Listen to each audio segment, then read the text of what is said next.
نحمده ونصلي على رسوله الكريم اما بعد اعوذ بالله من الشيطان الرجيم بسم الله الرحمن الرحيم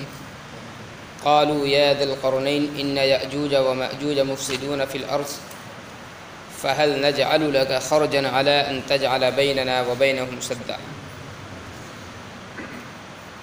ذوالقرنین کے حوالے سے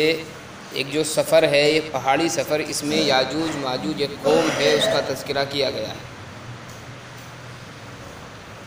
مختلف روایات ہیں یاجوج ماجوج کے تعلق سے، اور کچھ روایتیں تاریخی ہیں، کچھ روایات وہ ہیں جو یہودیوں نے بیان فرمائی، اور کچھ روایتیں وہ ہیں جو صحیح احادیث سے اور قرآن کریم سے کچھ واقعات ان کے ثابت ہیں۔ ظاہر ہے یہودیوں کی بیان کردہ روایات، اگرچہ بعض صحابہ کرام رضی اللہ عنہم اجمعین نے بھی جو یہودی مسلک میں تھے، جیسے کعب احبار رضی اللہ عنہ ہے، ان سے بھی کچھ روایات منقول ہیں یاجوج ماجوج کے تعلق سے، لیکن ظاہر ہے کہ یہودی روایات پر اعتبار نہیں ہو سکتا اس وجہ سے کہ ان کی کوئی مضبوط سند نہیں ہوتی ہے، چونکہ ظاہر ہے انجیل اور توریت وغیرہ میں بھی اگر یہ چیز منقول ہو تو تب بھی قابل اعتبار نہیں ہے، اس معنی کر کہ ان لوگوں نے رد و بدل اس میں زیادہ کیا ہے۔ کچھ روایات اس کے تعلق سے تاریخی ہیں، تاریخی روایت کا بھی کوئی اعتبار نہیں ہوتا ہے۔ ہاں، وہ روایات جو نبی علیہ السلام سے صحیح احادیث کے ذریعے سے ثابت ہیں، وہ چند واقعات ہیں اور چند حقائق ہیں جو یاجوج ماجوج کے تعلق سے بیان کیے گئے ہیں۔ آقا علیہ السلام کی ایک حدیث ہے، ابن سمعان رضی اللہ تعالیٰ عنہ، وہ فرماتے ہیں کہ نبی علیہ السلام نے ایک مرتبہ صبح کے وقت میں ہمارے سامنے دجال کا تذکرہ فرمایا۔ فرماتے ہیں کہ آقا علیہ السلام نے دجال کا تذکرہ اس انداز پر فرمایا کہ ہم لوگوں کو یہ معلوم ہو رہا تھا، یہ محسوس ہو رہا تھا کہ شاید دجال جو ہے وہ بس ابھی بالکل نکلنا ہی چاہتا ہے اور بالکل اس کا زمانہ قریب آ چکا ہے۔ فرماتے ہیں صحابی کہ ہمیں ایسا محسوس ہو رہا تھا کہ جیسے کھجوروں کا کوئی جھنڈ ہو اور بس وہیں پر وہ بیٹھا ہوا ہو اور فوراً وہ نکل کر کے ہمارے اوپر حملہ کر دے گا۔ نبی علیہ السلام نے کچھ دجال کا تذکرہ حقارت کے ساتھ میں بھی فرمایا، یعنی کچھ چیزیں اس کی ایسی ذکر فرمائی جس سے معلوم ہوتا تھا کہ اس کی کوئی حیثیت ہی نہیں ہے۔ جیسے مثال کے طور پر آقا علیہ السلام نے اس کی ایک پہچان بتلائی کہ ایک آنکھ کا وہ کانا ہوگا اور دوسری آنکھ جو ہوگی اس کی ابھری ہوئی ہوگی۔ اب ظاہر ہے یہ آدمی کے گھٹیا پن کی علامت ہے۔ نبی علیہ السلام نے اس کی قباحت کو بیان فرمایا کہ اگر اس کی قباحت کو بیان کرنا چاہو تو عبد العزیٰ نامی ایک شخص گزرا ہے عرب کے اندر، وہ انتہائی بد شکل آدمی تھا، تو آقا صلی اللہ علیہ وسلم نے عبد العزیٰ سے اس کو تشبیہ دی کہ اگر اس کی بد شکلی دیکھنا چاہتے ہو تو عبد العزیٰ کو ذہن میں لے آؤ۔ صحابہ کرام رضی اللہ عنہ اجمعین نے صبح کے وقت میں یہ حدیث سنی آقا علیہ السلام سے۔ نبی علیہ السلام نے اس کے فتنے کے تعلق سے بیان فرمایا کہ اس کا جو فتنہ ہوگا وہ بڑا عظیم ہوگا۔ صحابہ کرام مجمع ختم ہو گیا، اب صحابہ کرام بڑے پریشان۔ شام کے وقت میں ابن سمعان رضی اللہ عنہ فرماتے ہیں کہ ہماری پھر ملاقات ہوئی نبی علیہ السلام سے، اور آقا علیہ السلام نے ہمارے چہروں کی کیفیت کو پہچان لیا۔ پھر نبی علیہ السلام نے معلوم فرمایا کہ کیا بات ہے، تمہارے چہروں کی جو کیفیت ہے وہ بدلی ہوئی ہے۔ صحابہ کرام نے عرض کیا، اللہ کے رسول، آپ نے دجال کا جو صبح کے وقت میں تذکرہ فرمایا ہے، آپ نے جب اس کی صفات ذکری فرمائی ہے تو ایسا معلوم ہو رہا تھا جیسے اس کی کوئی حیثیت ہی نہیں ہے اور انتہائی گھٹیا درجے کا انسان ہے، لیکن آپ نے جو اس کے فتنوں کا تذکرہ فرمایا تو ایسا معلوم ہو رہا تھا کہ وہ جیسے بہت زیادہ طاقتور ہو اور اس وقت اس سے بڑا طاقتور کوئی نہیں ہوگا۔ پھر نبی علیہ السلام نے باضابطہ تفصیل کے ساتھ میں دجال کا، خروج یاجوج ماجوج کا، حضرت عیسیٰ علیہ السلام کے نزول کا، یہ تمام واقعات جو ہیں جو قیامت کی بڑی علامتوں میں سے ہیں، نبی علیہ السلام نے ان تمام کا حدیث میں تذکرہ فرمایا۔ ایک ہی حدیث ہے اور بڑی مفصل حدیث ہے۔ آقا علیہ السلام نے فرمایا کہ اللہ تبارک و تعالیٰ 40 دن کا وقت اس کو عطا کرے گا، دجال کو 40 دن کا وقت دیا جائے گا، اور 40 دن میں اللہ تبارک و تعالیٰ تمام چیزیں اس کے قبضے اور قدرت میں کر دے گا، حتیٰ کہ جنت اور جہنم بھی دجال کے ساتھ ساتھ چل رہی ہوں، اور اس کی کیفیت یہ ہوگی کہ ایک قوم کے پاس سے اس کا گزر ہوگا، اس قوم کو یہ اپنی اوپر ایمان لانے کی دعوت دے گا، وہ لوگ اس کو خدا تسلیم کر لیں گے، اس کے اوپر ایمان لے کر کے آ جائیں گے، تو اس پر ایمان لانے کے نتیجے میں اللہ تبارک و تعالیٰ کی جانب سے ایک امتحان ہوگا کہ ان لوگوں کے جو باغات ہوں گے وہ بھی انتہائی زیادہ پھل دینے لگیں گے، ان کی جو بھینسیں ہوں گی، وہ جو جانور ہوں گے وہ بہت زیادہ دودھ دیں گے، حتیٰ کہ ایک بکری کا دودھ ارشاد فرمایا گیا کہ پورے قبیلوں کو ایک بکری کا دودھ کافی ہو جائے گا۔ یہ اس کے اثرات ظاہر ہوں گے اور زمین میں خوب سبزہ اگے گا۔ پھر دوسری قوم کے پاس سے اس کا گزر ہوگا، ان لوگوں کو یہ ایمان کی دعوت دے گا، وہ اس کے اوپر ایمان نہیں لائیں گے۔ جب وہاں سے یہ مایوس ہو کر کے رخصت ہوگا تو وہاں بارشیں بند ہو جائیں گی، قحط سالی کا زمانہ آ جائے گا، بھینس کا اور دیگر جانوروں کا دودھ جو ہے بالکل خشک ہو جائے گا، حتیٰ کہ نبی علیہ السلام نے فرمایا کہ قحط سالی کا عالم یہ ہوگا کہ ایک بیل کا یا ایک بکرے کا جو سر ہوگا وہ لوگوں کو بہت بڑا غنیمت معلوم ہوگا اور بہت بڑا ذخیرہ معلوم ہوگا کھانے کے لیے، یعنی کھانے پینے کی جو ہے انتہائی کمی واقع ہو جائے گی۔ 40 دن کا زمانہ دجال کو دیا جائے گا، جس میں سے پہلا جو دن ہوگا اس کا وہ 1 سال کے برابر ہوگا۔ اب یہ 1 سال کے برابر جو دن ہے، کیا واقعی دن بڑا ہو جائے گا یا دن یہی رہیں گے لیکن اس کی ہولناکی کی وجہ سے اور مصائب کی وجہ سے وہ بڑا معلوم ہوگا؟ تو اس سلسلے میں مفسرین کرام نے کوئی فیصلہ نہیں فرمایا۔ نبی علیہ السلام کی جو احادیث ہیں، جب آقا علیہ السلام نے فرمایا کہ ایک دن جو ہوگا 1 سال کا ہوگا، اس میں صحابہ کرام نے معلوم کیا اللہ کے رسول پھر ہم نمازیں کیسے پڑھیں گے؟ جب 1 دن ہوگا اور 1 سال کے برابر ہوگا تو کیا 5 ہی نمازیں ہم پڑھیں گے یا 1 سال کی نمازیں ہمیں پڑھنی پڑے گی؟ تو نبی علیہ السلام نے فرمایا کہ نہیں، بلکہ تم اپنے وقتوں کا حساب لگا کر کے نمازیں پڑھو گے۔ مطلب یہ کہ دن اگرچہ 1 سال کا ہوگا وہ اور 1 دن ہوگا، لیکن نمازیں اس میں مکمل 1 سال کی پڑھی جائیں گی۔ تو اس میں مفسرین کرام جو ہیں اب مختلف ہو گئے۔ بعض مفسرین یہ کہتے ہیں کہ دجال کو اللہ تبارک و تعالی جادو کی قوت سے بھی نوازے گا اور یہ اپنے جادو سے رات اور دن کی گردش کو بدل دے گا، یعنی رات اور دن آئیں گے تو ضرور، لیکن لوگوں کو محسوس نہیں ہوگا کہ کب رات ہو رہی ہے کب دن ہو رہا ہے، یعنی مکمل 360 دن ہی آئیں گے جیسا کہ عام حالات میں سال گزرتا ہے، لیکن رات اور دن کا پتہ نہیں چل پائے گا۔ اور جس کی دلیل یہ ہے کہ نبی علیہ السلام نے یہ جو فرمایا کہ تم نمازوں کا حساب لگا کر کے پڑھتے رہنا، تو یہ دلیل ہے کہ دن بڑا نہیں ہوگا بلکہ وہ کیفیت چینج ہو جائے گی خالی رات اور دن کی جو ہوتی ہے۔ اور دوسرا جو اس کا دن ہوگا وہ 1 مہینے کے برابر ہوگا، تیسرا دن اس کا 1 ہفتے کے برابر ہوگا، اور باقی جو ایام ہوں گے وہ عام جیسے دن ہوتے ہیں ویسے اس کے گزریں گے۔ 40 دن صرف اللہ تبارک و تعالیٰ اس کو دے گا۔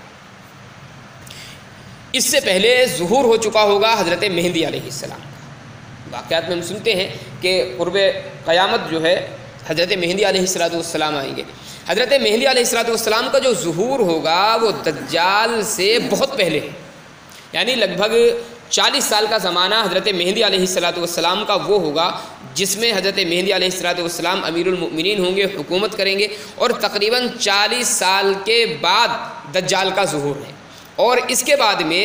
پھر حضرت عیسیٰ علیہ السلام ہے۔ بہرحال دجال جب اپنے عروج پر ہوگا اور تمام دنیا میں فساد مچائے گا اور لوگ جو ہے بہت زیادہ فتنے کے اندر مبتلا ہو جائیں گے، اس وقت مسلمانوں کو پناہ کی جگہ نہیں ملے گی، تو اللہ تبارک و تعالیٰ سے مسلمان پھر دعا کریں گے، اللہ تبارک و تعالیٰ اس کے بعد میں حضرت عیسیٰ علیہ السلام کو ظاہر فرمائیں۔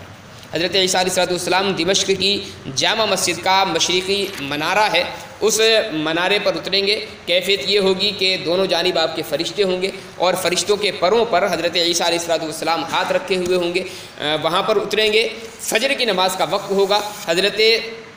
مہدی علیہ السلام امامت فرما رہے ہوں گے، 1 رکعت ہو چکی ہوگی، دوسری رکعت حضرت مہدی علیہ السلام ادا فرمائیں گے، اس وقت حضرت عیسیٰ علیہ السلام اتریں گے۔ کیفیت یہ ہوگی کہ حضرت عیسیٰ جب نیچے کو گردن جھکائیں گے تو آپ کے سر سے پانی ٹپک رہا ہوگا جیسے کوئی آدمی غسل کر کے آیا ہو، اور فوراً جب جامع مسجد میں وہاں پر تشریف لائیں گے، حضرت مہدی آپ کو دے کر کے پیچھے ہٹنا چاہیں گے امامت کی وجہ سے کہ حضرت عیسیٰ علیہ السلام آ کر کے امامت کرائیں، لیکن حضرت عیسیٰ جو ہے اشارے سے منع فرما دیں گے۔ مسلمانوں کو معلوم ہو چکا ہوگا کہ حضرت مہدی حضرت عیسیٰ علیہ السلام آ چکے ہیں۔ اس وقت حدیث میں آتا ہے کہ مسلمان تمنا کر رہے ہوں گے کہ جلدی سے نماز ختم ہو اور ہم حضرت عیسیٰ علیہ السلام سے ملاقات کریں۔ بہرحال نماز ہوگی اور اس کے بعد میں حضرت عیسیٰ علیہ السلام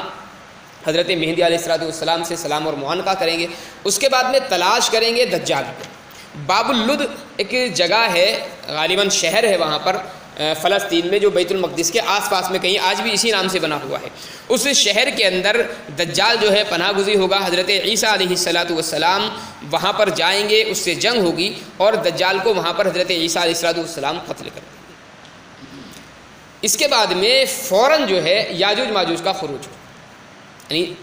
دجال کا قتل ہوگا، اور دجال کے قتل کے بعد میں حضرت عیسیٰ علیہ السلام مسلمانوں کو خوشخبری دے رہے ہوں گے امن و سکون کی۔ اسی وقت میں اللہ تبارک و تعالیٰ کی جانب سے حکم ہو جائے گا کہ آپ اپنی قوم کو لے کر کے کوہ طور پر چلے جائیں، جہاں پر حضرت موسیٰ علیہ السلام کو اللہ تبارک و تعالیٰ کی تجلی ہوئی ہے۔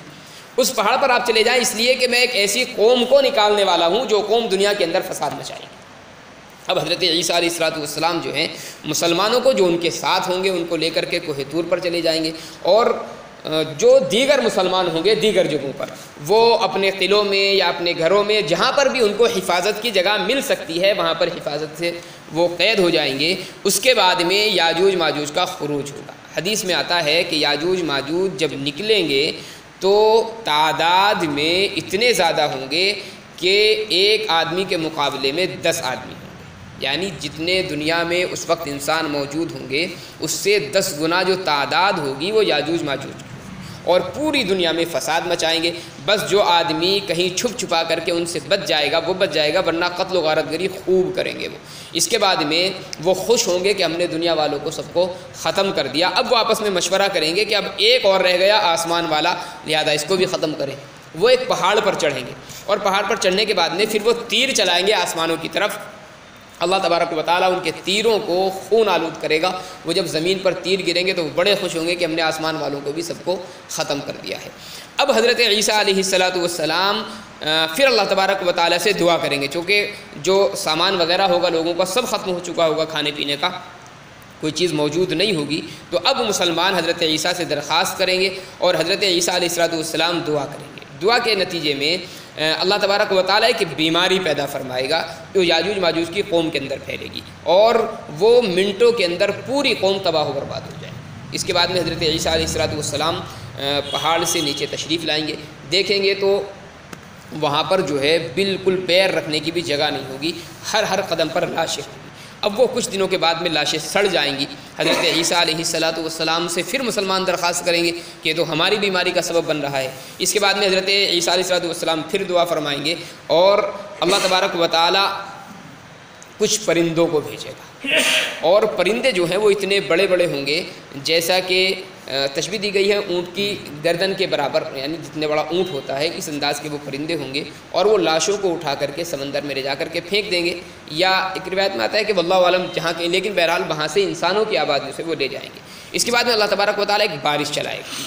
برسائے گا، اس بارش کے نتیجے میں جو تعفن ہوگا، جو بدبو وغیرہ ہوگی وہ ختم ہو جائے گی۔ پھر اس کے بعد میں حضرت عیسیٰ علیہ السلام کا زمانہ رہے گا 40 سال، اور 40 سال تک بہت زیادہ امن و سکون حضرت عیسیٰ علیہ السلام کے زمانے میں رہے گا۔ روایت میں آتا ہے کہ اللہ تبارک و تعالیٰ اس وقت اتنی زیادہ فراوانی مال و دولت کی برکات حضرت عیسیٰ علیہ السلام کی اتنی زیادہ ظاہر ہوں گی کہ بیان کے لائق نہیں ہے۔ روایت میں آتا ہے کہ اللہ تبارک و تعالیٰ اس وقت زمین کو حکم دے گا کہ اپنے خزانے کو اگل دے، تو زمین کی جو پیدائش ہوگی وہ بہت زیادہ بڑھ جائے گی، تاکہ روایت میں آتا ہے کہ ایک انار جو ہے اس وقت اللہ تبارک و تعالیٰ اتنے بڑے بڑے پیدا فرمائے گا کہ ایک انار پورے محلے کو کھانے کے لیے کافی ہو جائے گا، اور اس کی کیفیت بڑا ہونے میں یہ ہوگی کہ لوگ اس کے چھلکوں کی چھتری بنائیں گے۔ اسی طریقے سے اور بہت ساری چیزیں ہیں، یعنی ہر چیز میں اللہ تبارک و تعالیٰ برکت ظاہر فرمائے گا۔ 40 سال کا زمانہ حضرت عیسیٰ علیہ السلام کا یہ گزرے گا مکمل امن و سکون کے ساتھ میں۔ روایت میں ہے کہ 40 سال میں ایک بھی آدمی ایسا نہیں ہوگا جو کسی سے لڑائی کر لے۔ اس وقت آپس میں جو کینہ ہوتا ہے، حسد ہوتا ہے، سارا اللہ تبارک و تعالیٰ لوگوں کے دلوں سے بالکل خارج فرما دے گا۔ اس کے بعد میں حضرت عیسیٰ علیہ السلام مدینہ منورہ تشریف لے جائیں گے، حج اور عمرے کے ارادے سے جائیں گے۔ وہیں پر حضرت مکہ مکرمہ اور مدینہ منورہ، حضرت عیسیٰ علیہ السلام کا مدینہ منورہ میں انتقال ہوگا، اور آقا علیہ السلام کے پہلو میں برابر میں جو حضرات گئے ہیں دیکھا ہوگا کہ وہاں پر ایک جگہ ابھی تک بھی چھٹی ہوئی ہے، وہیں پر حضرت عیسیٰ علیہ السلام کو دفن کیا جائے۔ یہ جو باتیں ہیں یہ وہ ہیں جو صحیح روایات سے ثابت ہیں۔ آقا علیہ الصلوۃ والسلام نے باضابطہ ان چیزوں کے متعلق بیان فرمایا۔ اس کے علاوہ باقی جو روایات ہیں، تاریخی روایات ہیں یا یہودیوں کی بیان کردہ روایات ہیں جو قابل اعتماد نہیں ہیں۔ ایک روایت میں ایک چیز اور ملتی ہے، آقا علیہ الصلوۃ والسلام نے جو بیان فرمایا ہے وہ یہ کہ جب ذوالقرنین نے ان کو بند کیا ہے، پیچھے بھی یہ قرآن کریم میں بھی اشارہ آیا ہے کہ اللہ تبارک و تعالیٰ جب چاہے گا اس دیوار کو توڑ دے گا یا وہ دیوار پھلانگ کر کے ادھر آ جائیں گے، جو بھی کیفیت رہی ہوگی، لیکن بہرحال حضرت ذوالقرنین نے اس وقت وہ مضبوطی کے ساتھ دیوار بنائی ہے۔ آقا علیہ الصلوۃ والسلام کی ایک روایت ہے، ایک مرتبہ نبی علیہ الصلوۃ والسلام بیدار ہوئے اور رسول اللہ نے فرمایا کہ عرب والوں کے لیے ہلاکت ہے،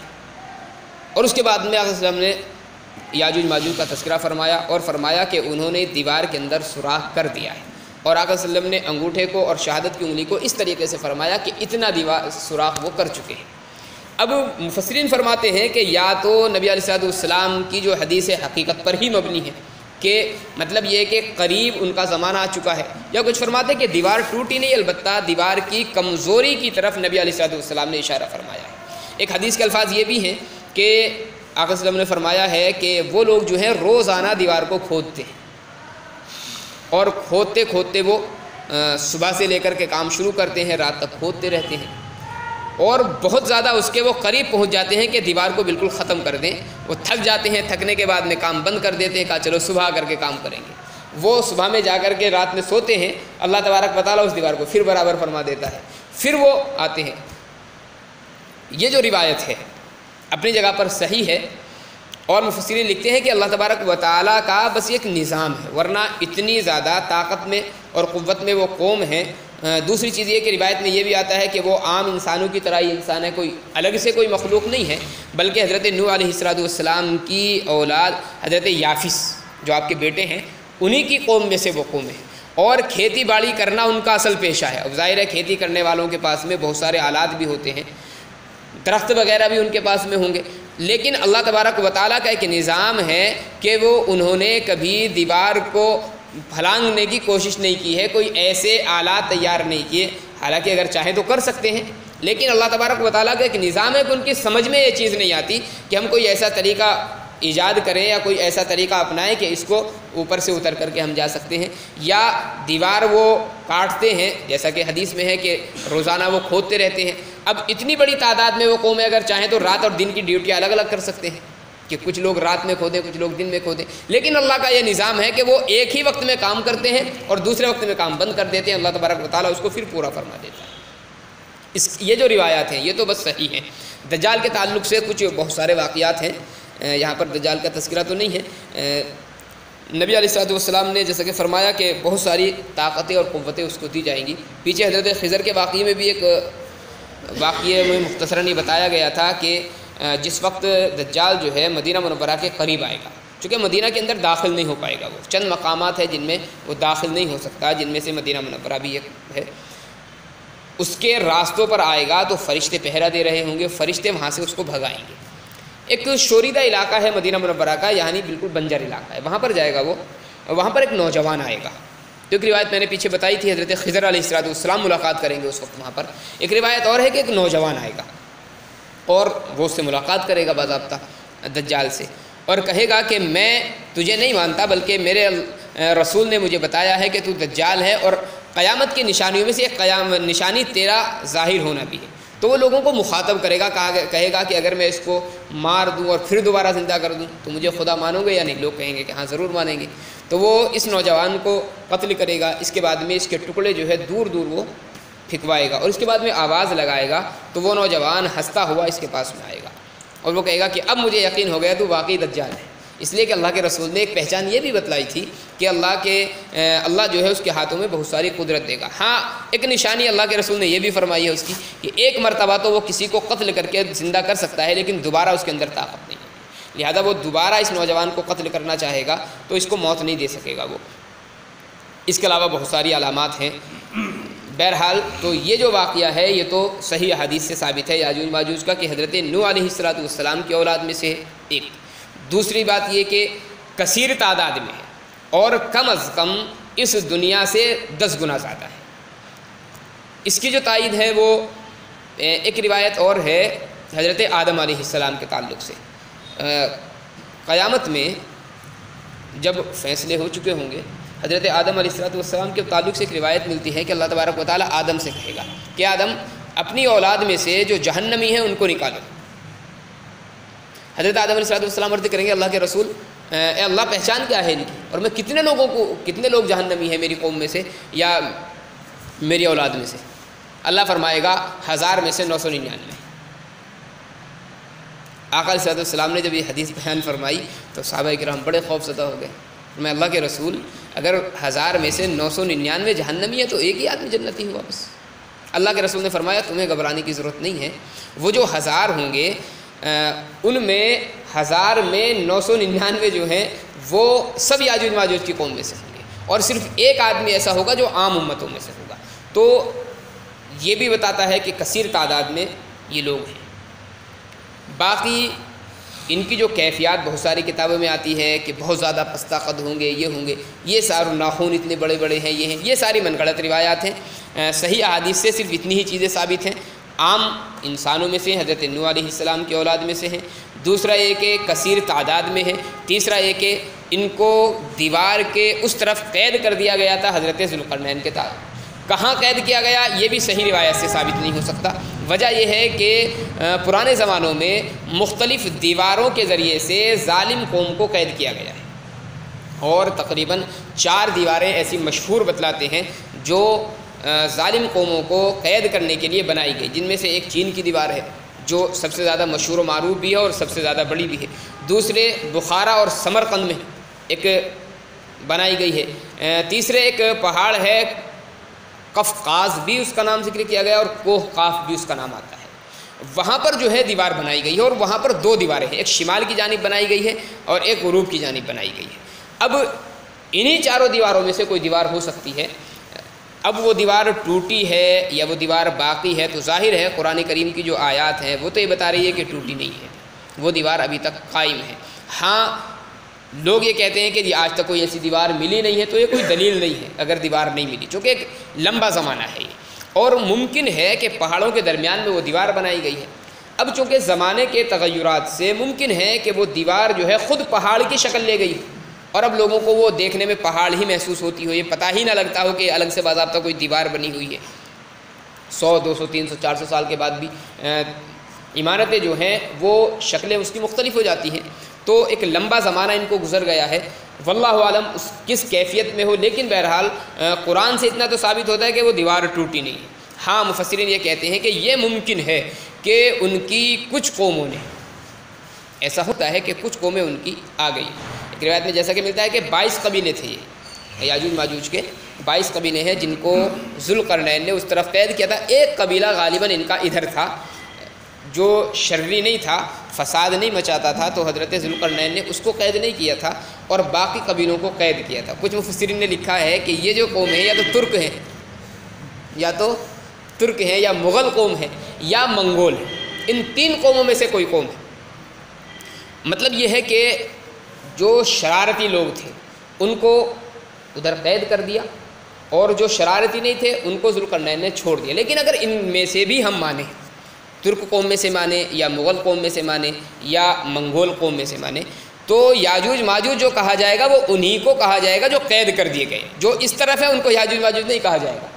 چونکہ یاجوج ماجوج جو ہے خاص طور پر اسی قوم کو کہا گیا جو فساد مچاتی تھی، جو فساد نہیں مچاتی تھی اس کا نام یاجوج ماجوج قطعاً نہیں رکھا گیا۔ تو اگر مانے، اول تو یہ کوئی دلیل نہیں ہے کسی کے پاس میں بھی کہ یہی قوم ہے۔ کچھ لوگوں نے اصل میں استدلال کیا ہے دنیا میں جو مختلف فساد کے واقعات ہوئے، جیسے مثال کے طور پر